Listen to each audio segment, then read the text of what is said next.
Genius, welcome back to my channel so genius. अब हम start करने जा रहे हैं इंड AS 36 के illustration. So let's start with the illustration number 1। बहुत छोटू सा इलस्ट्रेशन है।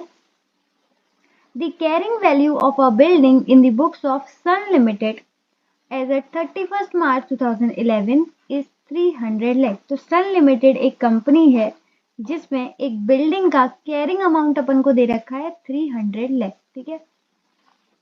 As on the date the value in use is rupees 250 lakh. तो अपन को वैल्यू इन यूज भी गिवन है 250 lakh.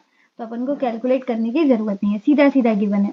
And fair value less cost of disposal. क्या बात है, जो अपन को चाहिए होता है fair value less cost of disposal, वो भी सीधा सीधा गिवन है। कितना है? 238 लाख। क्या बात है। Calculate the recoverable amount. अरे वाह, बहुत छोटा सा पॉइंट उन्होंने पूछा है, रिकवरेबल अमाउंट। तो चलिए फटाफट से कॉपी और पेन निकालते हैं और इलस्ट्रेशन नंबर 11 को भी आसान बनाते हैं। वैसे तो ये आसान है, और ज्यादा आसान बनाते हैं। हाँ जी, तो कॉपी पर लिखिए इंड AS 36 का इलस्ट्रेशन नंबर 1 का सॉल्यूशन। क्वेश्चन की रिक्वायरमेंट है हमारी रिकवरेबल अमाउंट। ठीक है, यही अपन कैलकुलेट करेंगे। इसके लिए अपन को दो चीजें चाहिए रहता है। एक है हमारा fair value less cost of disposal और दूसरी चीज है वैल्यू एंड यूज। ठीक है, दोनों ही बढ़िया बात है, क्वेश्चन में गिवन है। Fair value less cost of disposal कितना गिवन है? 238 लाख। और वैल्यू इन यूज कितना गिवन है? 250 लाख।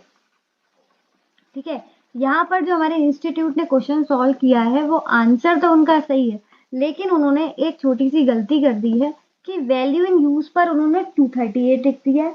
ध्यान से देखना आप लोग मॉड्यूल। और फेयर वैल्यू में 250 दे दिए। ठीक है, एक से इधर उधर गलत कर दिया है, वो चीज आप गलती मत करना। ठीक है, उन्होंने गलती कर दी है। हाँ जी, तो मैंने तो आपको बता दिया कि fair value less cost of disposal question में इतना गिवन है और वैल्यू इन यूज इतना गिवन है। रिकवरेबल अमाउंट कैलकुलेट करने के लिए हमको यही दोनों चीजें चाहिए होती है, और इन दोनों में हम ये देखते हैं, क्या देखते हैं बताओ? Whichever is higher.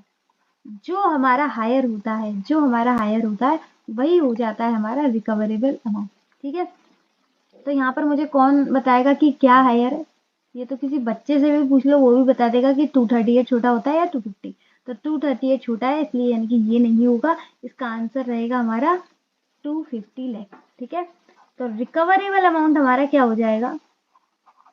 Recoverable amount हो जाएगा वैल्यू इन यूज के बराबर, क्योंकि वैल्यू इन यूज ही हायर है। अगर मैम ये हायर होता तो फिर हम इसे कंसीडर कर लेते, कोई बड़ी बात नहीं है। अगर 250 लाख ये होता तो हम इसे कंसीडर कर लेते।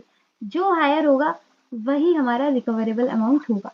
ठीक है, तो हमारे इंस्टीट्यूट ने सॉल्व करते टाइम ये आंसर तो सही लिखा है कि रिकवरेबल अमाउंट जो है वो 250 लाख होगा, ये तो सही लिखा है। लेकिन यहाँ पर वैल्यू इन यूज की जगह उन्होंने लिख दिया fair value less cost of disposal. ये चीज उनकी गलती है। ठीक है, उन्होंने लिख दिया है कि जो 250 लाख है वो fair value less cost of disposal. बस एक छोटी सी मिस्टेक है उनकी कि उन्होंने अमाउंट इधर के उधर कर दिए। ठीक है, बाकी आपको क्या देखना है? मेन अमाउंट सही लिखने हैं। दूसरी चीज, जो हायर होता है वैल्यू इन यूज में और fair value less cost of disposal में, वही होता है हमारा रिकवरेबल अमाउंट। अगर आपको इतनी बात पता है कि इन दोनों में हायर देखते हैं तो आपका क्वेश्चन आराम से बन जाएगा। ठीक है, तो रिकवरेबल अमाउंट कैलकुलेट करना आ गया आपको एकदम सिंपल। हाँ, लाइक शेयर एंड सब्सक्राइब कर दो चैनल को।